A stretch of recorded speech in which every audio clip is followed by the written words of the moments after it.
நாம் ஒரு வசனத்தை வாசித்து கர்த்தருடைய வார்த்தைக்கு நேராக கடந்து போவோம். வெளிப்படுத்தின விசேஷம் 6ஆம் அதிகாரம் 2வது வசனம். நான் பார்த்தபோது இதோ ஒரு வெள்ளக்குதிரையை கண்டேன். அதன் மேல் ஏறி இருந்தவன் வில்லை பிடித்திருந்தான். அவனுக்கு ஒரு கிரீடம் கொடுக்கப்பட்டது. அவன் ஜெயிக்கிறவனாகவும் ஜெயிப்பவனாகவும் புறப்பட்டான். நாம் கண்களை மூடி கர்த்தருடைய வார்த்தைக்காக ஜெபிப்போம். சர்வ வல்லமையுள்ள எங்கள் தகப்பனே, இந்த அருமையான நாட்களுக்காக உமக்கு ஸ்தோத்திரம். தகப்பனே, தேசம் அடைக்கப்பட்டிருந்தாலும் கூட எங்களுக்கு ஒரு திறந்த வாசலை கட்டளையிட்டிருக்கிறபடினாலும் உமக்கு ஸ்தோத்திரம். வசனம் கிடைக்காத பஞ்ச காலத்திலும் கூட எங்களுக்கு ஒரு விதவை வீட்டை நீர் ஆயத்தம் பண்ணி வைத்த தயவுக்காக உமக்கு நன்றி அப்பா. ஆண்டவரே, நீர் பிட்டு எங்களுக்கு கொடுக்குற இந்த மன்னாவுக்காக உமக்கு ஸ்தோத்திரம். ஒவ்வொரு நாளும் காலை வேளையிலே புதிதான மன்னாவை நீர் எங்களுக்கு தருகிறபடினாலும் உமக்கு நன்றி. காலை தோறும் உம்முடைய கிருபையும் உம்முடைய மன்னாவும் எங்களுக்கு புதிதாக இருக்கிறதுக்காக உமக்கு ஸ்தோத்திரம். ஆசீர்வதியும். இந்த 2 நாளும் நீர் பேசும், நீர் இடைபடும், நீர் மாத்திரம் மகிமைப்படுவீராக. எங்கள் ஆண்டவர் இயேசுவின் நாமத்தில் ஒப்பு கொடுத்து ஜெபிக்கிறோம் எங்கள் ஜீவனுள்ள நல்ல பிதாவே, ஆமென். வெளிப்படுத்தின விசேஷம் 6ஆம் அதிகாரம் 2வது வசனத்தில் ஆண்டவர் புஸ்தகங்களில் முத்திரைகளை உடைக்கிறார். அப்பொழுது அந்த முத்திரைகளை உடைக்கும் போது ஒரு முத்திரை, 1வது முத்திரைக்கு ஒரு காரியம் காண்பிக்கப்படுகிறது யோவானுக்கு. அதில் ஒரு வெள்ளக்குதிரையை காண்கிறார். வெள்ளக்குதிரையை காண்கிறது மாத்திரமல்ல, அந்த வெள்ளக்குதிரையின் மேல் ஏறி இருந்தவன் ஜெயிக்கிறவனாகவும் ஜெயிப்பவனாகவும் புறப்பட்டான். அவனுக்கு ஒரு கிரீடம் கொடுக்கப்பட்டது அப்படின்லாம் இருக்குது. இதற்கான விளக்கத்தையும், இது எந்த காலகட்டத்துக்குரியது, இது எப்படி நடந்தது என்பது எல்லாவற்றையும் தான் நாம் இன்னைக்கு பார்க்க போகிறோம். இந்த வசனம் எதை குறித்து சொல்லப்படுகிறது அப்படின்னு கேட்டிங்கன்னு சொன்னால், உலகளாவிய ஒரு ஒன் வேர்ல்டு கவர்மெண்ட் ஒன்று ஃபார்ம் பண்ணப்படுவது தான் இந்த 6ஆம் அதிகாரம் 2ஆம் வசனம். எப்படி சொல்கிறீங்க அப்படின்னு கேட்டிங்கன்னு சொன்னால், இந்த குதிரைகளை குறித்து நாம் பார்க்கும்போது சகரியாவின் புஸ்தகத்தில் இதை குறித்து நமக்கு தெளிவாய் ஒரு காரியம் கொடுக்கப்பட்டிருக்கு. சகரியாவின் புஸ்தகம் 6ஆம் அதிகாரத்தை நாம் வாசிக்கும் போது அங்கே குதிரைகளை பற்றினான ஒரு தரிசனத்தை சகரியா பார்க்கிறார். அவைகளை என்னவென்று சொல்லி ஆண்டவரிடத்தில் கேட்கிறார். நான் திரும்பவும் என் கண்களை ஏறெடுத்து பார்த்து இதோ 2 பர்வதங்களுக்கு நடுவாக புறப்பட்டு வருகிற 4 ரதங்களை கண்டேன். அந்த பர்வதங்கள் வெண்கல பர்வதங்களாக இருந்தது.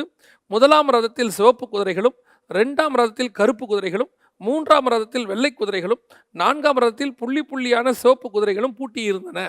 இங்கேயும் 4 குதிரை இருக்குது. இந்த 6ஆம் அதிகாரம் வெளிப்படுத்தின விசேஷத்துலேயும் 4 குதிரை இருக்குது.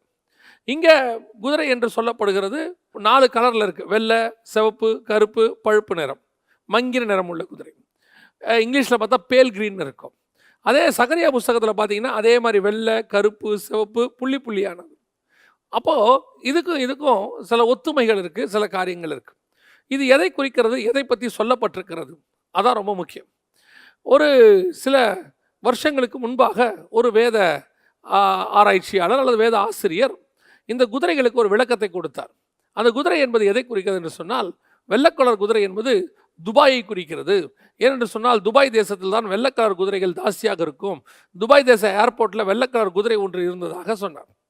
இந்த வெள்ளைக்கலர் குதிரை இருக்கிற இடமெல்லாம் அப்படி அல்ல. இதற்கு வசனத்தின் ஆதாரம் இருக்க வேண்டும். நான் தான் எப்பவும் சொல்லுவேன், நம்முடைய ஆவியின் ஏவுதல் எப்பவுமே தப்பு, பரிசுத்த ஆவியின் ஏவுதல் தான் கரெக்ட். அதாவது ஆண்டவர் சொல்கிறாரு, தங்கள் ஆவியின் ஏவுதலால் தீர்க்க தரிசனம் உரைக்கிற தீர்க்கதரிசிகளுக்கு ஐயோன்னு சொல்லுவார் எசேக்கியேல் 13. அதோட அர்த்தம் என்னென்னா, நம்ம ஆவி ஏவி விடும், நம்ம மாம்சம் சொல்லும், அதெல்லாம் கரெக்டாக மாறிடாது. அப்போ இந்த குதிரைகள் என்பது எதை குறிக்கிறது? அதே சகரியாவின் புஸ்தகத்தில் 5வது வசனத்தில் அந்த தூதன் எனக்கு பிரதியுத்தரமாக, இவைகள் சர்வ லோகத்துக்கும் ஆண்டவராய் இருக்கிறவருடைய சமூகத்தில் நின்று புறப்படுகிற வானத்தினுடைய 4 ஆவிகளாம். அப்போ குதிரைகள் என்பது எதை குறிக்கிறது? ஆவிகளை குறிக்கிறது. சரி, இந்த குதிரையின் மேல் ஏறி இருக்கிறது என்னது அப்படின்னு கேட்கணும். இப்போ நிறைய பேர் இந்த வெள்ளைக்கலர் குதிரை மேல் ஏறி இருக்கிறவன் யாரு அப்படின்னா அந்தி கிறிஸ்து அப்படின்னு சொல்லுவாங்க. அது அந்தி கிறிஸ்து என்கிற மனுஷனை குறிக்கவில்லை. ஏன் அப்படின்னா, அது அந்தி கிறிஸ்துங்கிற மனுஷனை குறிச்சா கருப்பு கலர் குதிரையின் மேல் ஏறி இருக்கிறவன் யார், சிவப்பு கலர் குதிரையின் மேல் ஏறி இருக்கிறவன் யார், அப்போ அந்த மங்கிர நிறமுள்ள குதிரையின் மேல் ஏறி இருக்கிறவன் யார்? அப்போ இது அந்தி கிறிஸ்து, இந்த 3 பேர் யாருன்னு ஒரு கேள்வி வருது இல்லையா?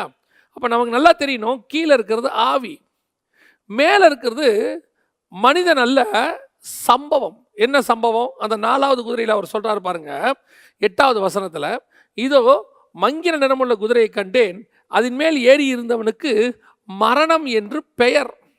அதாவது மரணம் என்பது அதன் மேலே இருக்கிறதுக்கான பெயர். அவன் யாரு? மரணத்தை கொண்டு வருகிறவன். கீழே இருக்கிற ஆவி என்ன ஆவி? அந்த மரணத்தை நடப்பிக்கிற ஆவி. மேலே இருக்கிறது சம்பவம். இப்போ நீங்கள் எடுத்து பாருங்கள், இந்த 4 காரியங்களை சொல்லும். மேலே இருக்கிற வெள்ளை கலர் என்பது எதை குறிக்கிறது அப்படின்னு கேட்டிங்கன்னு சொன்னால் அந்தி கிறிஸ்துவினுடைய சுபாவங்களோ அந்தி கிறிஸ்துடைய ராஜ்யத்தை பூமியிலே செய்யக்கூடியதான ஆவி தான் அந்த குதிரை. மேலே இருக்கிறது அந்தி கிறிஸ்துவினுடைய அரசாட்சி, அந்த கவர்மெண்ட் வரது. ரெண்டாவது கருப்பு கலர் என்பது எதை குறிக்கிறது அப்படின்னு கேட்டிங்கன்னு சொன்னால் பஞ்சம், அந்த பஞ்சத்தை நடத்துகிற ஆவி தான் அந்த குதிரை. மூணாவது சிவப்பு கலர், சிவப்பு என்பது எதை குறிக்கிறது? அது ஒரு ரத்தம் சிந்தலை குறிக்கிறது, அதை பூமியில் நடப்பிக்கிற ஆவி. அப்போ மேலே இருக்கிறது என்பது ஒரு சம்பவம், கீழே இருக்கிறது என்பது ஆவி. இன்றைக்கி நம்ம எதை பற்றி பார்க்க போகிறோம் அப்படின்னா, இந்த வெள்ளை கலர் அந்த குதிரை இருக்குது பார்த்தீங்களா, அதை குறித்து கொஞ்சம் நம்ம பார்க்க போகிறோம். ஏன் அப்படின்னு கேட்டிங்கன்னு சொன்னால், இந்த காலகட்டத்துக்கும் நடக்கிற சம்பவங்களுக்கும் இதுக்கும் நிறையா ஒத்துமை இருக்குது. இந்த 6ஆம் அதிகாரம் வெளிப்படுத்தின விசேஷம் என்பது 7ஆம் அதிகாரத்திற்கு முன்பதாக நடைபெற வேண்டியது. 7ஆம் அதிகாரம் 9ஆம் வசனத்தில் தான் சபை பரலோகத்தில் இருக்கிறது. இவைகளுக்கு பின்பு நான் பார்த்தபோது சகல கோத்திலிருந்தும் ஜாதிகளிலிருந்தும் பாஷைகளிலிருந்தும் மீட்கப்பட்டதும் 7:9 இருக்கு. சிங்காசனத்திற்கு முன்பாகவும் ஆட்டுக்குட்டியானருக்கு முன்பாகவும் நிற்க கண்டேன்னு இருக்கு. ஸோ சபை அங்கே தான் இருக்குது. அப்போ 7ஆம் அதிகாரத்துக்கு முன்பதாக தான் இந்த 6ஆம் அதிகாரத்தின் சம்பவங்கள் எல்லாம் நடக்கணும். அப்போ இந்த 6ஆம் அதிகாரத்தின் சம்பவங்கள் என்ன அப்படின்னு கேட்டிங்கன்னா, அந்தி கிறிஸ்துவினுடைய அந்த ஆவி பூமியில் கிரியை செய்யும். அதான் அப்போ நிறைய பேர் சொல்லுவாங்க, அப்போ சபை போன பிறகு தானே அந்தி கிறிஸ்துவின் ஆவி வரும் அப்படின்னு கேட்பாங்க. இல்லை, ஆவி இப்போவே கிரியை செய்யும். அந்த ஆவியை உடைய மனுஷன் அப்போ தான் வருவான், சபை போன பிறகு, எடுத்துக்கொள்ளப்பட்ட பிறகு. எப்படி சொல்கிறீங்க? இப்போ பவுல் சொல்கிறாரு, அக்கிரமத்தின் ரகசியம் இப்பொழுதே கிரியை செய்கிறது அந்தி கிறிஸ்துவை பற்றி சொல்லும்போது.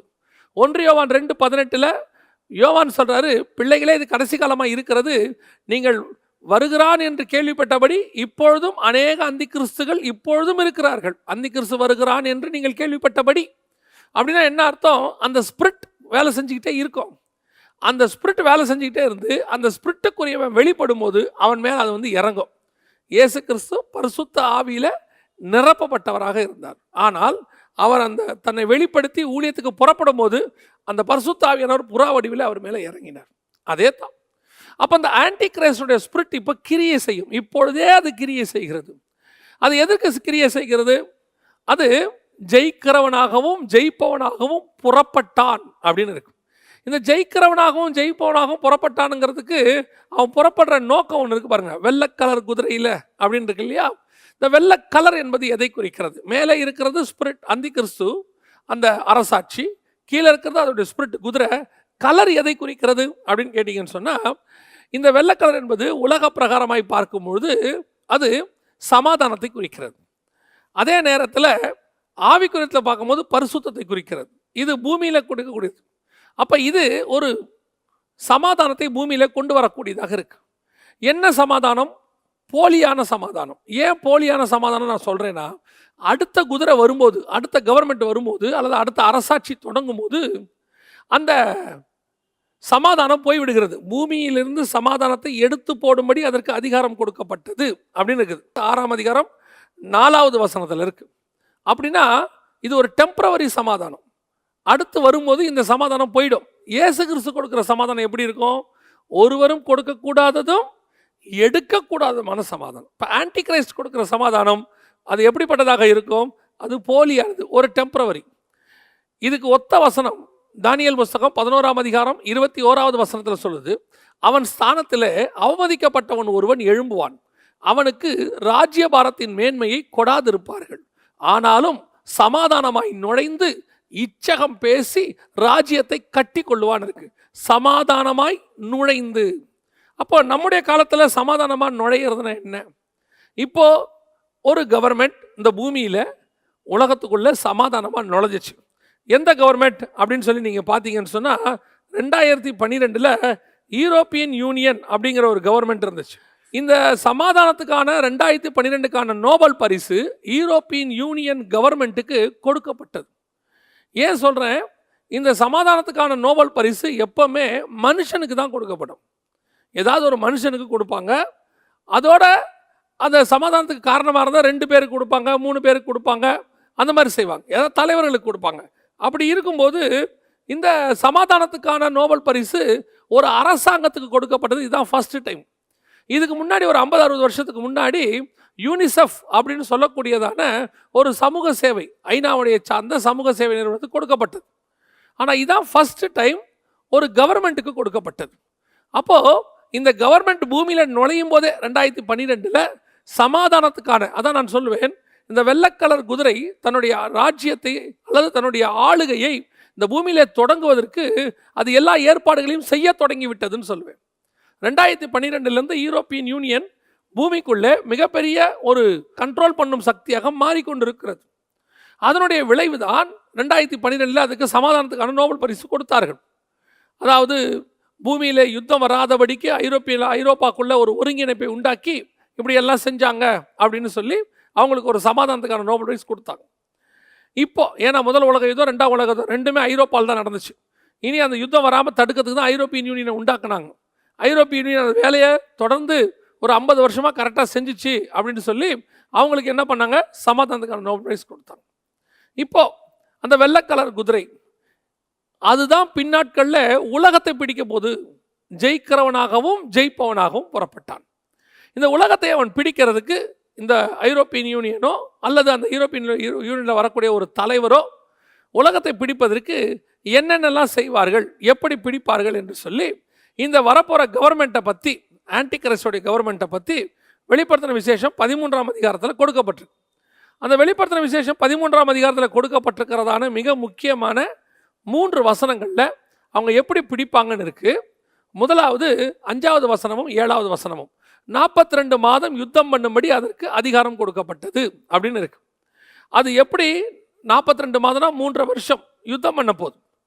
அடுத்தது யாரை ஜெயிக்க போகுது, 7வது வசனம், மேலும் பரிசுத்தவான்களை யுத்தம் பண்ணி அவர்களை ஜெயிக்கும்படி அதற்கு அதிகாரம் கொடுக்கப்பட்டதும் அல்லாமல் ஒவ்வொரு கோத்திரத்தின் மேலும் பாஷைக்காரர் மேலும் ஜாதிகள் மேலும் அதற்கு அதிகாரம் கொடுக்கப்பட்டது.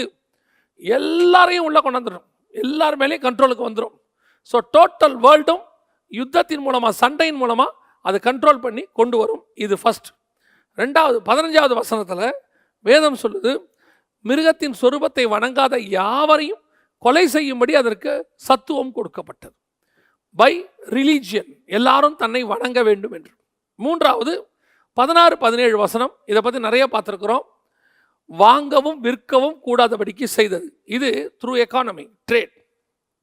முதலாவதாக அது யுத்தத்தின் மூலமாக, அரசியல் ரீதியாக யுத்தம் மூலமாக உலகத்தை பிடிக்க போகிறது. 2வது மத ரீதியாக. 3வது வணிக ரீதியாக.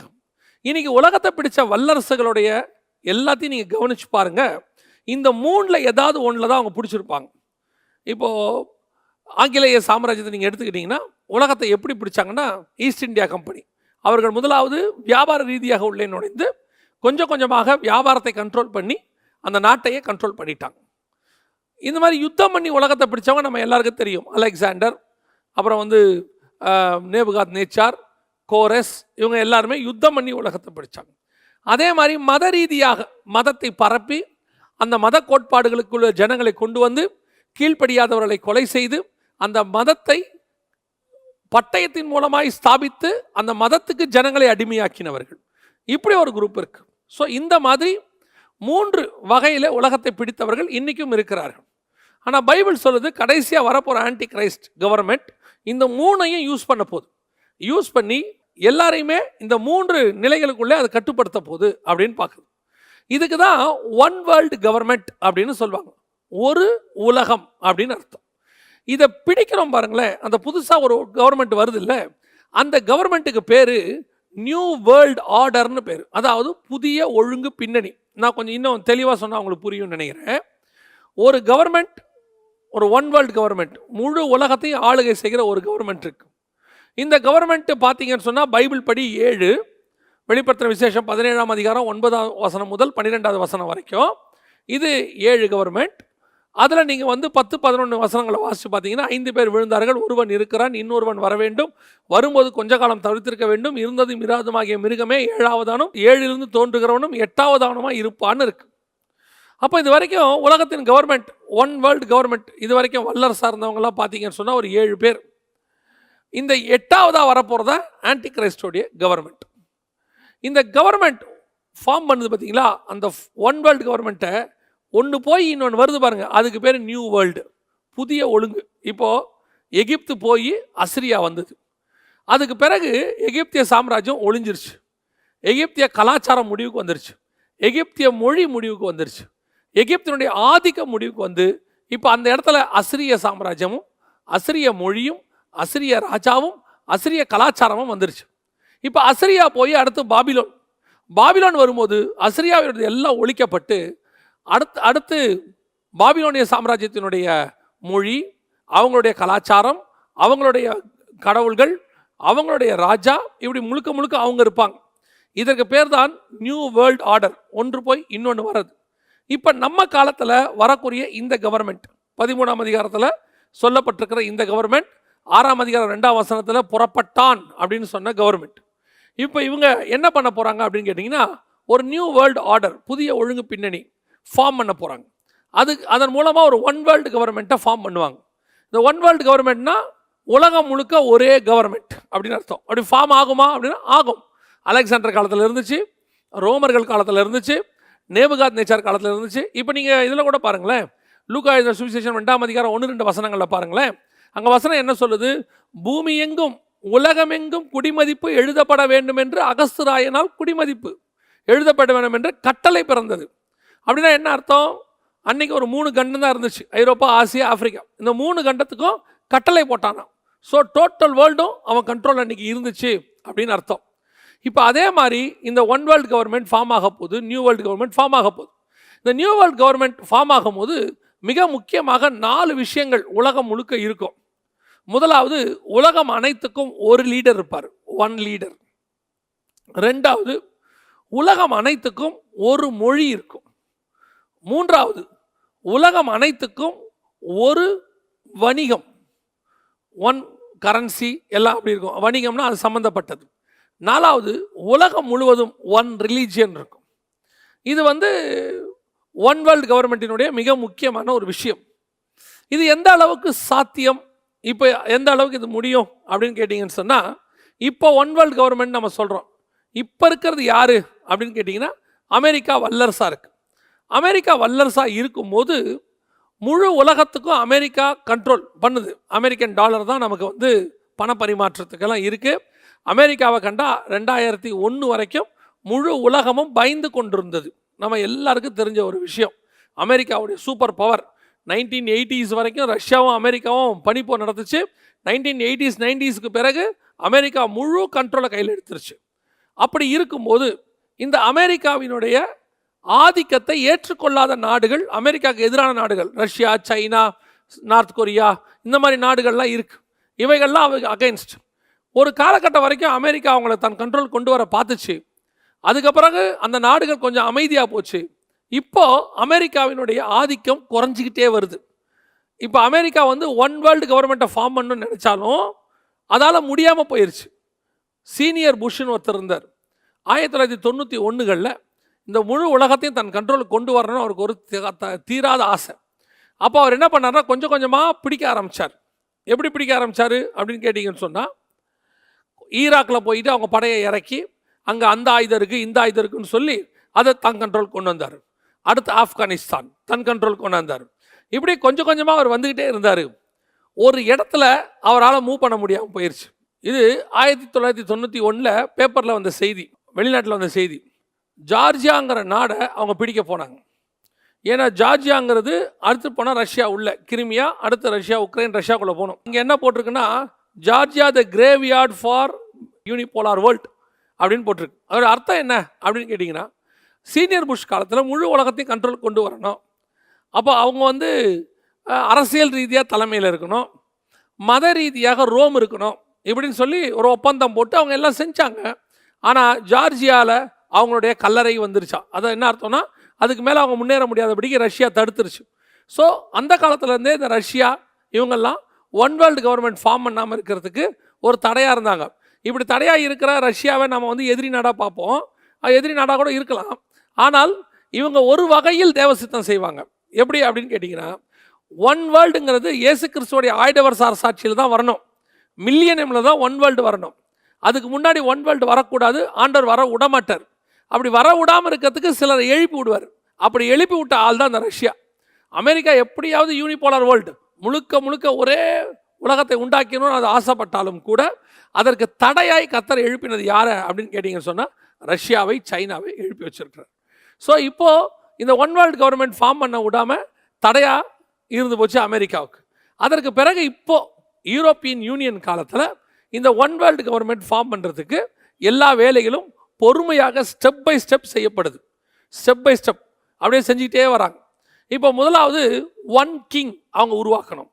இந்த ஒன் கிங் உருவாக்குறதுக்கு என்ன செஞ்சுருக்கிறாங்க அப்படின்னு கேட்டிங்கன்னு சொன்னால், உலகத்திலேயே இன்றைக்கி நீங்கள் எடுத்துக்கிட்டிங்கன்னா த மோஸ்ட் பவர்ஃபுல் போஸ்ட் எது அப்படின்னு கேட்டிங்கன்னு சொன்னால் அமெரிக்க ஜனாதிபதி போஸ்ட்டை நம்ம சொல்லுவோம். உண்மையிலே அது ஒரு வகையில் உண்மைதான், வல்லரசு அது. ஆனால் அமெரிக்க ஜனாதிபதியை விட ஒரு சூப்பர் பவர் போஸ்ட் ஒன்று இருக்குது. எங்கே இருக்குது அப்படின்னு கேட்டிங்கன்னு சொன்னால் ஐரோப்பியன் யூனியனில் இருக்குது. அந்த போஸ்ட்டுக்கு வந்து பிரசிடென்ட் ஆஃப் யூரோப்பியன் கவுன்சில்னு பேர். அந்த போஸ்ட் தான் இருக்கிறதுலையே ரொம்ப பவர்ஃபுல் போஸ்ட். இப்போ அதோடைய வேல்யூ யாருக்குமே தெரியாது, ஆனால் அந்த வேல்யூ அதுக்கு எப்போவுமே உண்டு. ஆனால் இன்றைக்கி அது வெளிக்காட்டாமல் இருக்குது. என்ன வேல்யூ அப்படின்னு கேட்டிங்கன்னு சொன்னால், ஒரு 15-16 வருஷங்களுக்கு முன்பாக நம்ம இஸ்ரவேலுக்கும் ஹமாஸுக்கும் ஒரு பெரிய யுத்தம் நடைபெற்று கொண்டிருந்தது. அப்படி நடைபெற்று கொண்டிருந்த காலகட்டத்தில் அமெரிக்கா தலையிட்டு இதை சால்வ் பண்ணுறதுக்கான வேலைகளை பார்த்தது. அப்போ ஜனாதிபதி கூப்பிட்டு வெள்ளை மாளிகையில் பேசினார். முடிவுக்கு வரவில்லை. 2 பேருமே ஒத்துக்க மாட்டேன்னு சொல்லிட்டாங்க. அப்போது அமெரிக்க ஜனாதிபதி இறுகிய முகத்தோடு வெளியே வந்து செய்தியாளர்கிட்ட சொன்னார், எங்களாலான முயற்சிகள் நாங்கள் செஞ்சுருக்கிறோம் அப்படின்னு சொல்லிட்டு போயிட்டார். ஆனால் பிரசிடென்ட் ஆஃப் யூரோப்பியன் யூனியன் அப்படின்னு சொல்லக்கூடிய அதோடைய ஜனாதிபதி அவர் வந்து ஒரு பேட்டி சொன்னார், நான் 2 நாட்டு தலைவர்களோடு கூட ஃபோனில் பேச போகிறேன், ஃபோனில் பேசி அதை நான் சால்வ் பண்ண போகிறேன்னு சொன்னார். அப்போ பத்திரிகையாளர்கள் கேட்டாங்க, அமெரிக்க ஜனாதிபதி நேராக கூப்பிட்டு பேசியே சால்வ் ஆகாத இஸ்ரவேல் நீங்கள் ஃபோனில் பேசினா சால்வ் ஆகிடுமா அப்படின்னு கேட்டாங்க. அவர் சிரிச்சிட்டே போயிட்டார். ஒரு மணி நேரத்தில் ஹமாஸுக்கும் இஸ்ரவேலுக்கும் இருந்த சண்டை நிறுத்தப்பட்டது. ஏன்? இவர் ஃபோனில் பேசினார். அமெரிக்க ஜனாதிபதி நேரில் பேசி சரியாகாத ஒரு விஷயத்தை ஃபோனில் பேசி ஒரு ஜனாதிபதி சரி பண்ணுறாருனா அப்போ அந்த போஸ்டிங் எப்படிப்பட்ட போஸ்டிங்காக இருக்கும்? நல்லா கவனிங்க.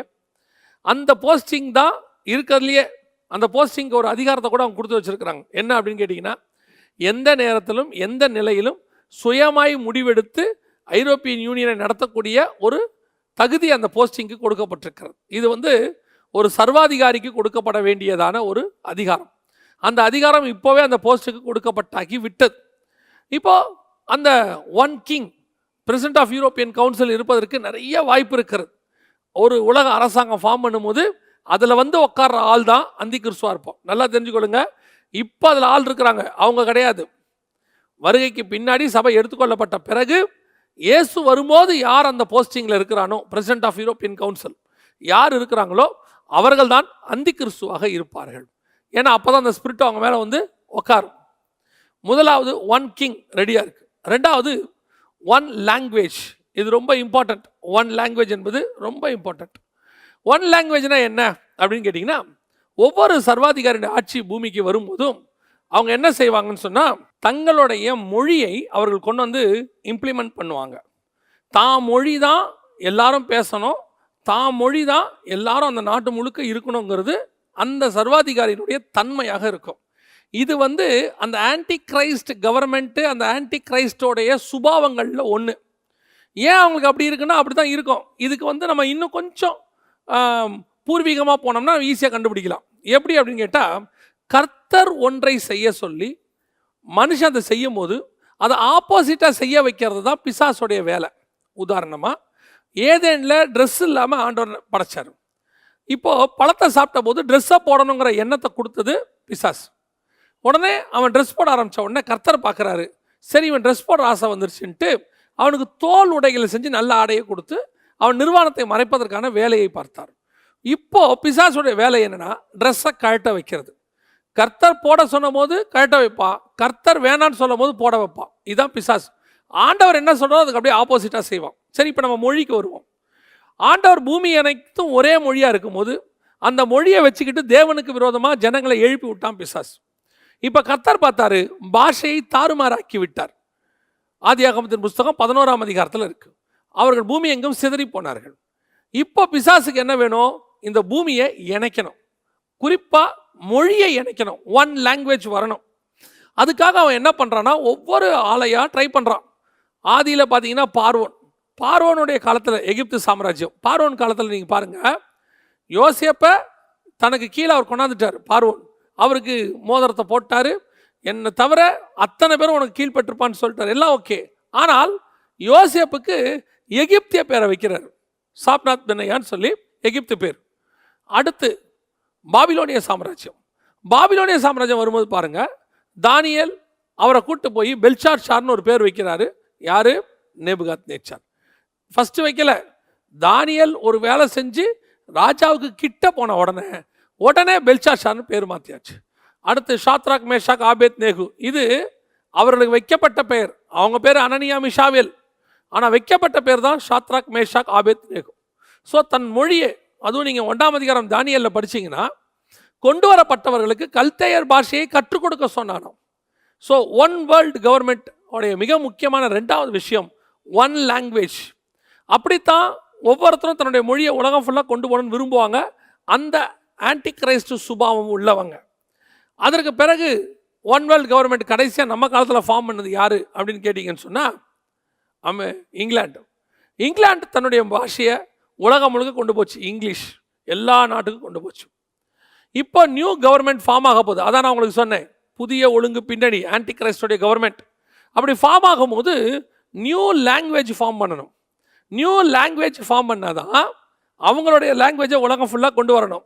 இப்போது எது உலகம் ஃபுல்லாக இருக்கிற லாங்குவேஜ் அப்படின்னு கேட்டிங்கன்னா, அதிகமாக பேசப்படுவது எதுன்னு கேட்டால் நீங்கள்லாம் இங்கிலீஷும்பீங்க. இங்கிலீஷ் கிடையாது, இங்கிலீஷ் அதிகமாக பேசப்படுவதில்லை. மாண்ட்ரியன், சைனீஸ் தான் அதிகமாக பேசப்படுகிறது. இங்கிலீஷ் என்பது ஒரு 35% மக்களால் மட்டுமே பேசப்படுகிறது. ஸோ இப்போ இங்கிலீஷை உலகம் முழுக்க கொண்டு வரணுமா? ஆனால் இல்லை. ஆன்டி கிரைஸ்டோடைய மொழி வேறு. அந்த மொழியில் இப்போது உலகமே கண்ட்ரோலுக்கு வந்துருச்சு. அந்த மொழியோடைய கண்ட்ரோலுக்கு கீழே தான் நீங்களும் நானுமே இருக்கிறோம். என்ன மொழி அப்படின்னு கேட்டிங்கன்னா, டிஜிட்டல். அதாவது நாம் சொல்லக்கூடிய நம்பர்ஸ். இந்த நம்பரின் அடிப்படையில் தான் இன்றைக்கி இருக்குது. இப்போ பாருங்கள், நம்மளுக்கு பேர் இருக்குது, ஐடி கார்டு இருக்குது. ஆனால் ஐடி கார்டில் உங்களுக்கு என்ன பேர் வேணால் இருக்கட்டும், ஆனால் உங்கள் நம்பர் தான் ரொம்ப முக்கியம். உங்கள் நம்பர் இல்லாமல் நீங்கள் எதுவுமே செய்ய முடியாது. இப்போ நீங்கள் போயிட்டு உங்கள் ஐசியோடைய சென்டருக்கு போயிட்டு அங்கே சொல்லி பாருங்கள், உங்களுடைய ஐசியில் இருக்க எதை வேணாலும் நீங்கள் மாற்றலாம், பேரை கூட மாற்றலாம். போயிட்டு கெசட்டில் கொடுத்து பேரை மாற்றிட்டு வந்துடலாம், அட்ரஸ் மாற்றலாம், அனைத்தும் மாற்ற முடியும். ஆனால் அதில் எது மாற்ற முடியாதுன்னா, அதில் இருக்கிற உங்கள் ஐசி நம்பரை மாற்ற முடியாது. நீங்கள் வேணால் அவங்கள போய் கேட்டு பாருங்களேன், சார் இந்த நம்பர் எனக்கு பிடிக்கல, நான் கூட்டி தொகை எல்லாத்தையும் கூட்டி பார்த்தேன், ஒத்தப்படையில் வருது, ரெட்டப்படையில் வேணும், ஸோ நம்பரை மாற்றி கொடுங்க, ராசி நம்பர்னு கொடுக்க மாட்டாங்க. அவங்க எதை வேணாலும் மாற்றுவாங்க, நம்பர் மாறாது. அதோடைய அர்த்தம் என்ன அப்படின்னா, நீங்கள் பிறக்கும் போது ஒரு நம்பர் உங்களுக்கு வைக்கப்படுகிறது, நீங்கள் சாகிற வரைக்கும் அதான் நம்பர். இனி நீங்கள் நம்பரால் தான் அழைக்கப்படுவீர்கள். முழுக்க முழுக்க you are under control the number. இப்போ நம்ம என்ன நிலைமையில் இருக்கிறோம்னு நினைக்கிறீங்க? இப்போ நீங்கள் ஒரு இடத்துக்கு போகிறீங்க, போன உடனே அங்கே இருக்கிறவங்க உங்களை போன என்ன கேட்குறாங்க, உங்கள் நம்பர் என்ன? நீங்கள் போய் சொல்லி பாருங்கள், நான் ஜெகன் வந்திருக்கேன், சாலமன் வந்திருக்கேன், சார் உங்கள் நம்பரை சொல்லுங்கள் சார். ஒரு கஸ்டமர் கேருக்கு ஃபோன் பண்ணுறீங்க, இமிடியேட்டாக என்ன பண்ணுறாங்க, சார் உங்களோட செல்ஃபோன் நம்பரை சொல்லுங்கள், இல்லை உங்கள் ஐசி நம்பரை சொல்லுங்கள், ஏதோ ஒன்று அந்த நம்பரை சொல்லுங்கள்.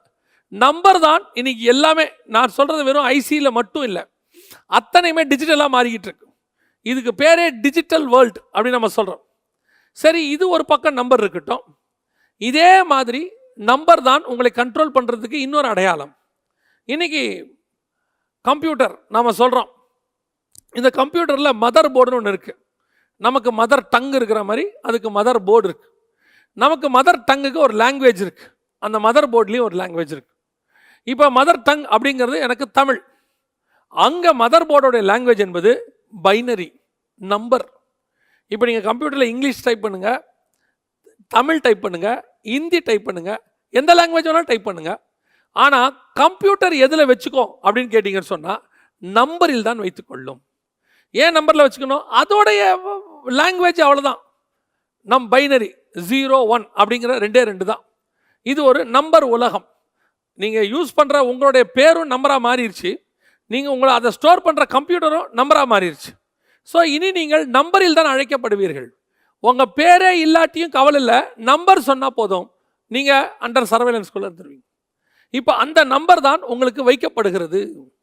உலகளாவிய எண், கணிதம் அல்லது எண் என்று சொல்லக்கூடிய நம்பர் தான் அடுத்த லாங்குவேஜாக இருக்கிறது. இப்போ இந்த நம்பர் அப்படியே உலகம் ஃபுல்லாக எல்லாருக்கும் இந்த நம்பர் கொடுக்குறப்பட்ட காலத்தில் 12 டிஜிட் கொடுத்தாங்க. 12 டிஜிட் கொடுத்த காலத்தில் நாங்கள் சொன்னோம், எங்கள் பத்திரிக்கையில் எழுதினோம், 12 டிஜிட் கொடுக்கக்கூடாது, 16 டிஜிட் கொடுக்கணும்னு சொன்னோம். ஏன் 16 டிஜிட்னா, உலகளாவிய இன்டர்நேஷ்னல் கார்ட்ஸ் எல்லாமே 16 டிஜிட். இந்த 16 டிஜிட் தான் எல்லாத்துலேயும் வரணும். இதில் ஆதார்லேயும் வரணும், உங்கள் பேங்க்லேயும் வரணும், உங்கள் ஏடிஎம்மில் வரணும், எல்லாத்துலேயும் ஏதாவது ஒரு 16 இலக்க நம்பர் இருக்கணும். இப்போ நீங்கள் பார்த்தீங்கன்னா உங்கள் ATM card, debit card, credit card எல்லாமே 16 இலக்க நம்பராகத்தான் இருக்கும். ஆரம்பத்தில் நமக்கு ஐசி நம்பர் 12 வந்துச்சு. இப்போ விர்ச்சுவல் ஐசின்னு சொல்லி அதை 16ஆக மாற்றி விட்டார்கள். இன்னும் உங்களுக்கு மாறப்போகிறது என்ன? உங்கள் செல்ஃபோன் நம்பர். உங்கள் செல்ஃபோன் நம்பர் என்னவா இருக்குது? நான் 15 டிஜிட் இருக்குது, இப்போ 14 டிஜிட் இருக்குது. அதாவது நீங்கள் 10ன்னு தான் சொல்லுவீங்க, அதோட 0091 முன்னாடி போட்டிங்கன்னா 14 டிஜிட். இந்த 14 டிஜிட் சீக்கிரத்தில் 15ம் அதுக்கு அடுத்து 16மாக மாறும். அப்போது எல்லாமே 16ஆக இருக்கும். எது? உங்கள் பேங்க் டீட்டெயில்ஸ் 16, மொபைல் 16, உங்களுடைய ஐசி 16, எல்லாம் 16ஆக இருக்கும்போது ஒரு 16ஆக மாற்றுவாங்க. அதுதான் ஒன் கார்டு சிஸ்டம்.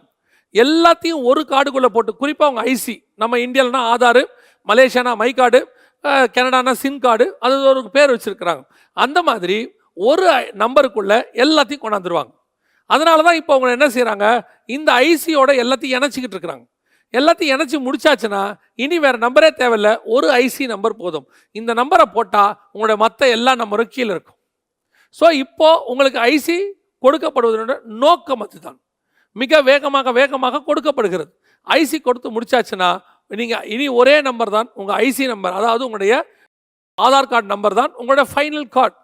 அதுக்கப்புறம் வேறு நம்பரே உங்கள்கிட்ட இருக்காது. உங்கள் பேரே தேவைப்படாது. உங்கள் பேரை வச்சு ஒன்றும் பண்ண முடியாது. ஏன்? சாலமோன்னு பேர் எடுத்துக்கிட்டோம்னா ஒரு கோடிக்கணக்கில் சாலமோன் இருக்குது. சாமுவேல்னு எடுத்தால் லட்சக்கணக்கில் சாமுவேல் இருக்குது. ஆனால் கொடுக்குற நம்பர் உங்களுக்கு மட்டும்தான் இருக்கும், உலகத்தில் வேறு யாருக்குமே இருக்காது. அது யூனிக் நம்பர். அதனால தான் உங்களை நம்பருக்குள்ளே கொண்டாந்துருக்கிறாங்க. ஸோ இது டிஜிட்டல் வேர்ல்டு, டிஜிட்டல் சர்வாதிகாரம். அந்த டிஜிட்டல் சர்வாதிகாரத்தில் உங்களுக்கு பேர் மாற்றியாச்சு. பாபிலோனுக்குள்ள நேபுகாத் நேச்சாருக்கு மாற்றினா மாதிரி உங்களுக்கு பேரை மாற்றி ஆகியாச்சு. இப்போ நீங்கள் நம்பருக்குள்ளே வந்துட்டீங்க. இது ஏதோ நமக்கு மட்டும், இந்தியாவுக்கு மட்டும் இல்லை, நான் பேசுகிறது உலகளாவிய world wide government, world wide number, world wide ஒரே கிங். இப்போ யோசித்து பாருங்கள், அமெரிக்காவில் ஆரம்பித்து இந்த பக்கம் இருக்கிற சைனா வரைக்கும், அல்லது இந்த பக்கம் இருக்கக்கூடியதான மலேசியா வரைக்கும் அத்தனை பேரும் 16 டிஜிட் நம்பரில் இருக்கிறாங்க. இந்த 16 டிஜிட் நம்பருக்கு ஒரு விசேஷம் இருக்குது. இது கொடுத்துட்டிங்கன்னா உலகத்தில் எத்தனை ஆயிரம் கோடி பேர் வந்தாலும் நம்ம என்ன கொடுக்கலாம்? நம்பர் கொடுக்கலாம், தனி நம்பர். அது மட்டும் இல்லை, இந்த 16 டிஜிட் நம்பரும் இன்னும் ஒரு 2 நம்பரையும் உங்களுக்கு சேர்த்துட்டாங்கன்னா 18.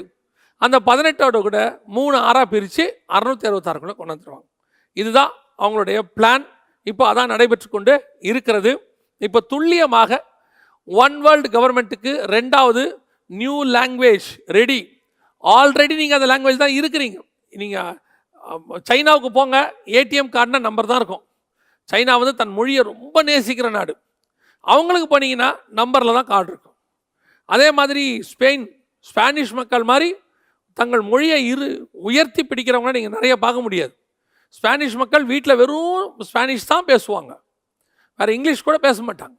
அப்படிப்பட்டதான மக்கள் இன்றைக்கி மொழி அப்படின்ற இடத்துல இப்போ நம்பருக்குள்ளே அவங்களும் வந்துட்டாங்க. அவங்க ஏடிஎம் கார்டாக இருக்கட்டும், டெபிட் கார்டாக இருக்கட்டும், ஐசியாக இருக்கட்டும், எல்லாமே நம்பர். ஏன் நம்பர் கொடுக்குறாங்க தெரியாது. இப்போ அங்கே போய் நின்ன உடனே உங்கள் நம்பர் சொல்லுங்கம்பாங்க. இப்போ யோசித்து பாருங்களேன், நீங்கள் வேறு எந்த மொழியில் நீங்கள் சொன்னாலும் அவங்களுக்கு புரியாது. வேறு எந்த மொழியில் சொன்னாலும் புரியாது. நீங்கள் நம்பரையே தமிழில் சொல்லி பாருங்கள், ஸ்பானிஷ்காரங்களுக்கு புரியாது. 1 2 3னா முழிப்பான். ஆனால் நம்பரை எழுதி பாருங்கள், 1 2 3ன்னு உங்களை அவன் கேட்கவே மாட்டான். இதான் அவன் நம்பரானு அவனே எடுத்துப்பான். ஏன்? அது காமன், வேர்ல்டு வைட் ஒரே நம்பர், ஒரே லாங்குவேஜ். அதுக்கான அடையாளம் தான் இந்த நம்பர் கொடுக்கறது. இப்போ நம்பர் முழுக்க கொடுக்கப்பட்டாகி காலகட்டம் வந்துருச்சு.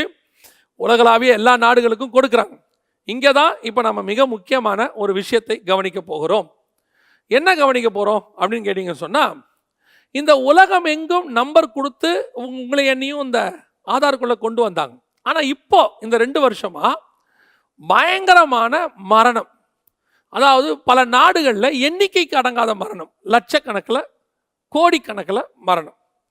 அமெரிக்க ஜனாதிபதி ஜோ பைடன் சொல்கிறாரு, 2ஆம் உலக யுத்தத்தில் இறந்தவர்களை விட அதிகமானவர்கள் இந்த பேண்டமிக்கில் இறந்துருக்கிறாங்க அப்படின்னு சொல்கிறார். Corona COVID-19 இறந்துருக்கிறாங்க. 2ஆம் உலக யுத்தத்தில் இறந்தவர்களை விட அதிகமானது இப்போ நடந்திருக்கு. ஸோ இப்போ ஐசி ஆதார் எல்லாத்துலேயும் குழப்பம் இருக்குது.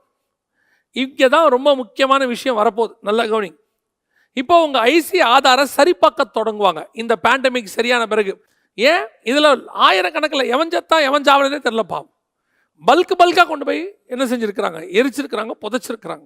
இதுக்கு பின்னாடி கணக்கு சரிபார்க்குதல் ஒன்று இருக்குது, அது வரப்போகுது. அதுதான் ஃபைனல் கணக்கு சரிபார்க்குதல். அந்த கணக்கு சரிபார்த்து தான் நம்மளை கொண்டு போய் ஒரு உலகளாவிய அரசாங்கத்துக்கிட்ட ஒப்படைக்க போகிறாங்க. அந்த உலகளாவிய அரசாங்கத்துக்கு ஒப்படைக்கிறதுக்கு முன்னாடி உலகம் முழுக்க அத்தனை பேருக்கும் நம்பர் கொடுக்கணும்.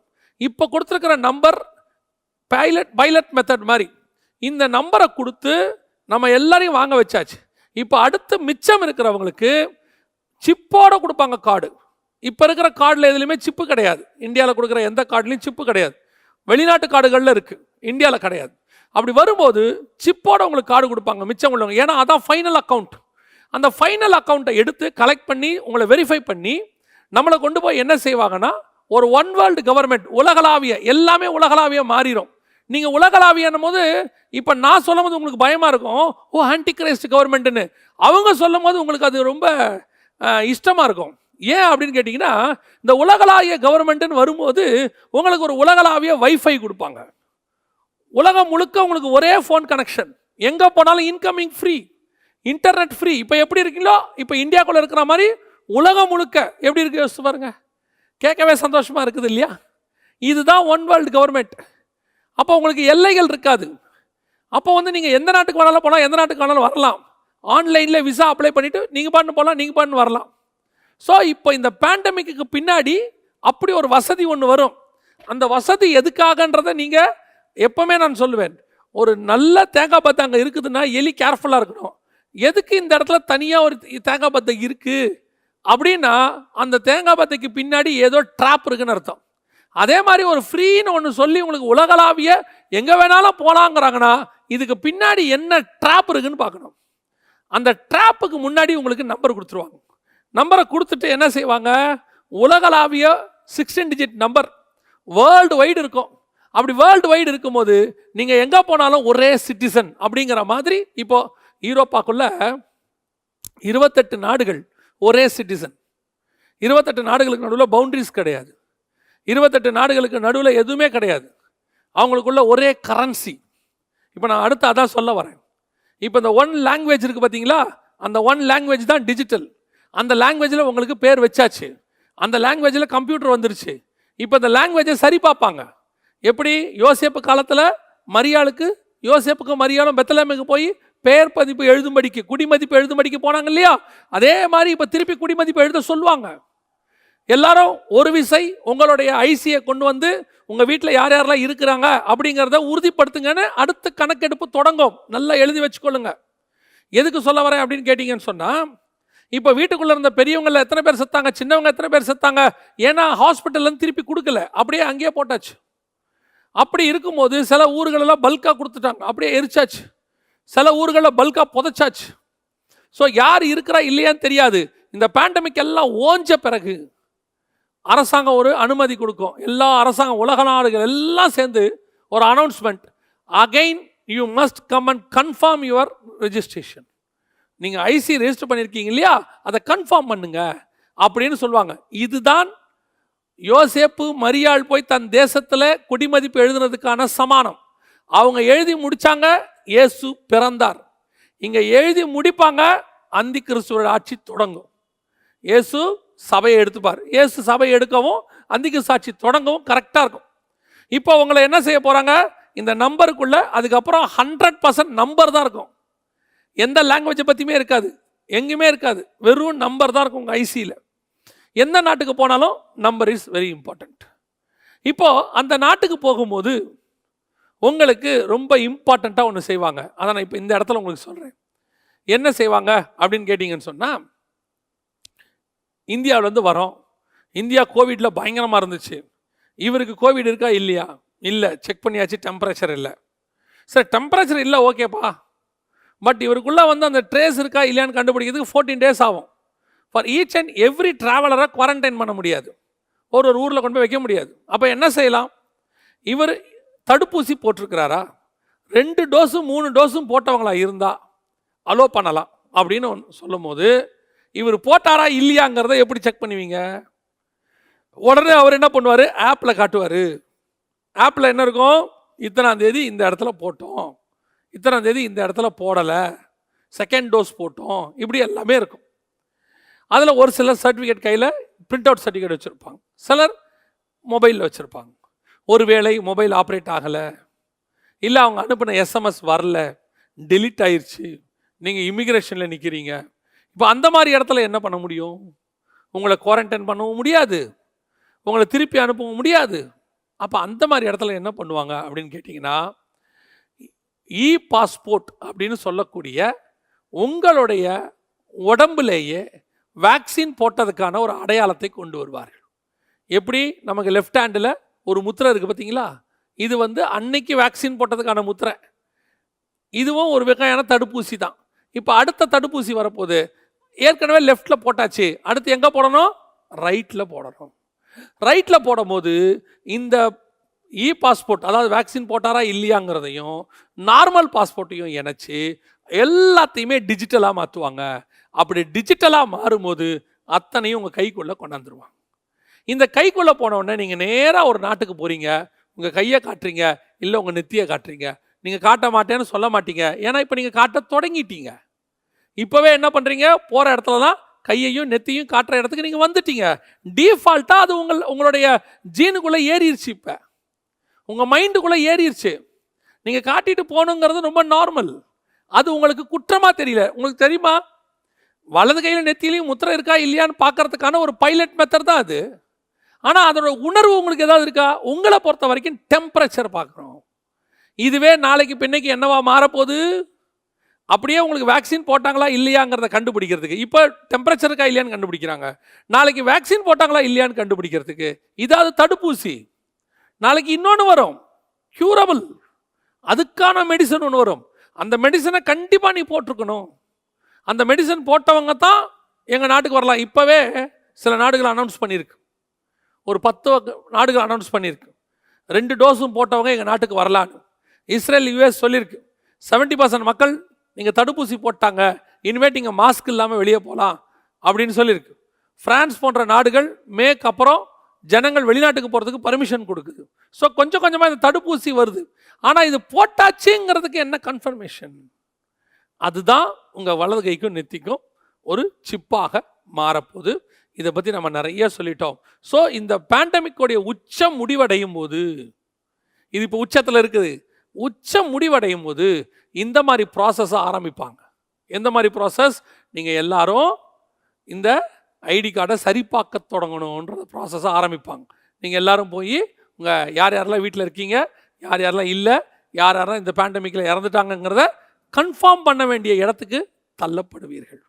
இது 2வது, வேர்ல்டு வைட் ஒரே லாங்குவேஜ். 3வது, வேர்ல்டு வைட் ஒன் எக்கானமி. இந்த வேர்ல்டு வைட் ஒன் எக்கானமிங்கிறதுக்கு முன்னாடி வேர்ல்டு வைட் ஒன் கரன்சி வரணும். இப்போ ஒன் கரன்சிங்கிற கான்செப்டு உலகளாவிய ஒரு கஷ்டமான விஷயம். ஆனால் ஒரு கண்டம் முழுக்க ஒரு கரன்சி வந்துருச்சு. ஐரோப்பா முழுக்க ஒரே கரன்சி, 28 நாட்டுக்கு ஒரே கரன்சி யூரோ. இப்போ அடுத்து நம்ம சொல்லக்கூடிய அமெரிக்கா 2 இருக்குது, north America, south America. America முழுக்க ஒரே கரன்சி தான், அவங்களுடைய டாலர். இப்போ அடுத்து ஆப்பிரிக்கா, இந்தியா முழுக்க ஒரே கரன்சி தான், ருப்பீஸ். இந்தியாலையும் பாகிஸ்தான்லையும் ஸ்ரீலங்காலையும் ருப்பீஸ் தான் இருக்குது.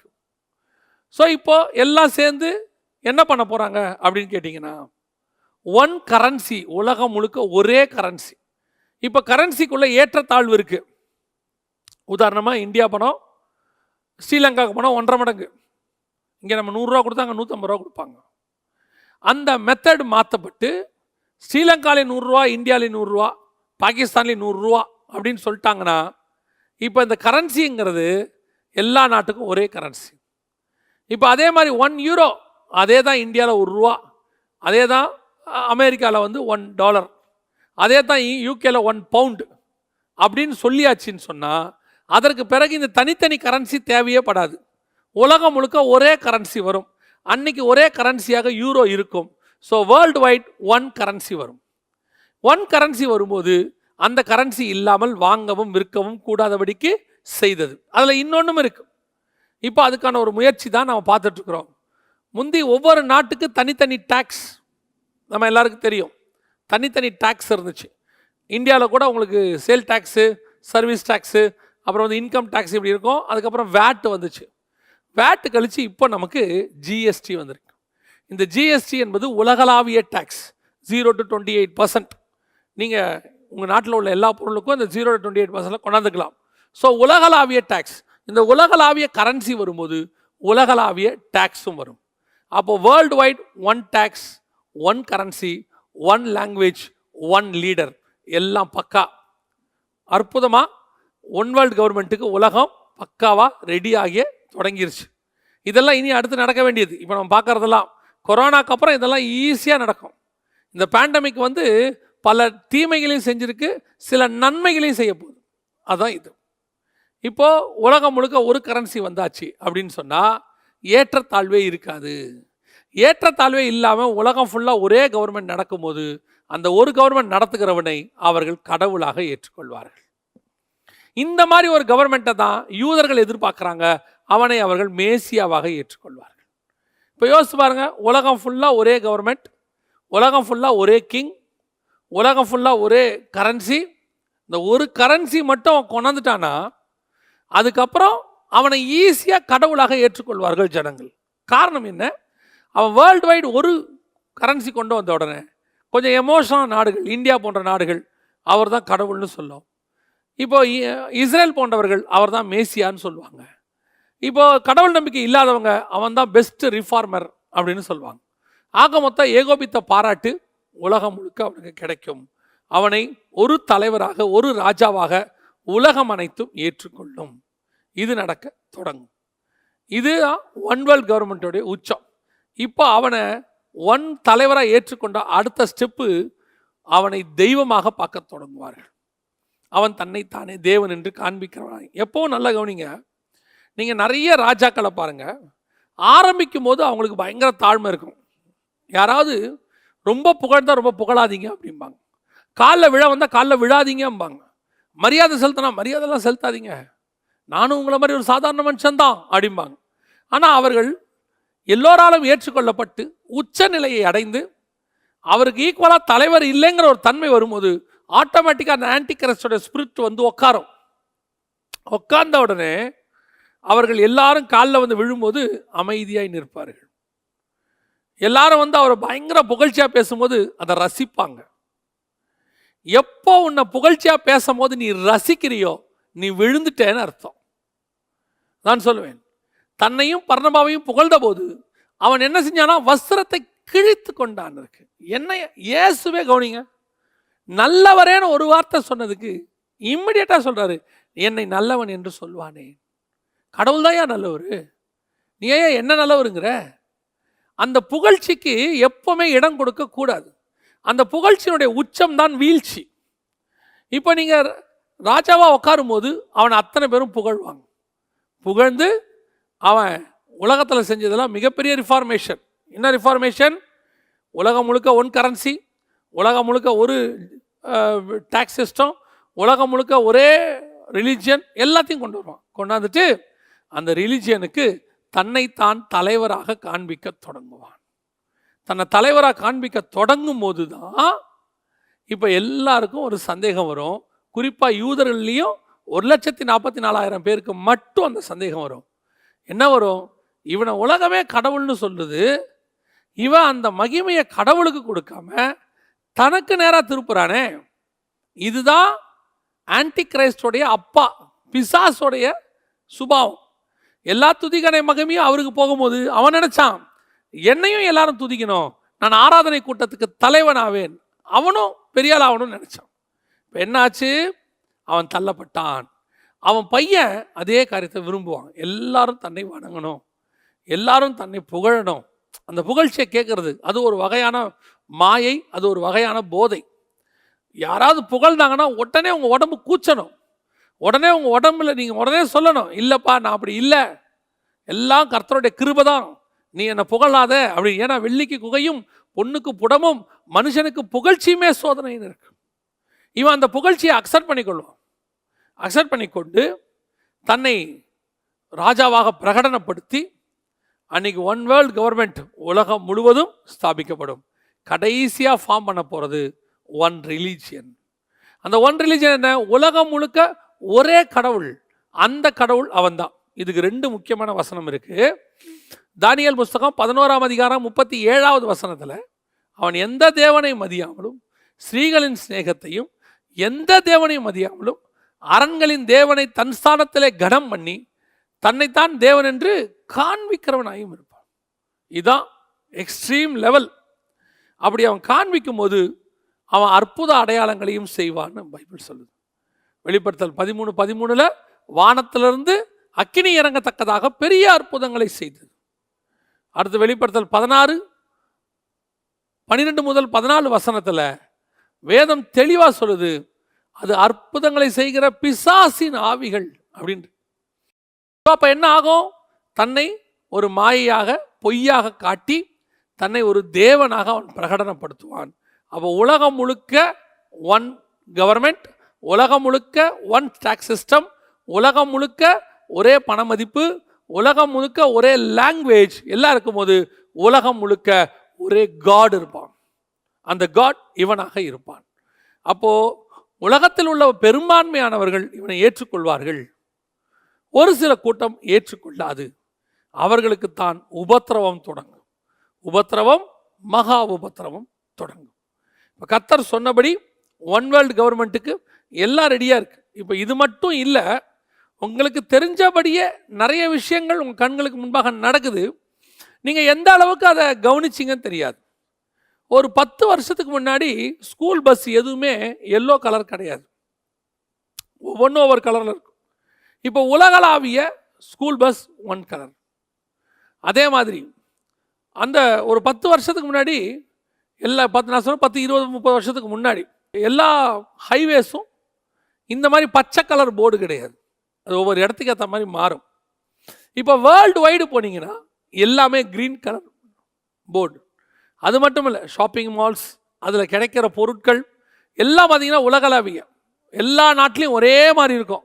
அதான் அவங்களுடைய சிஸ்டமே.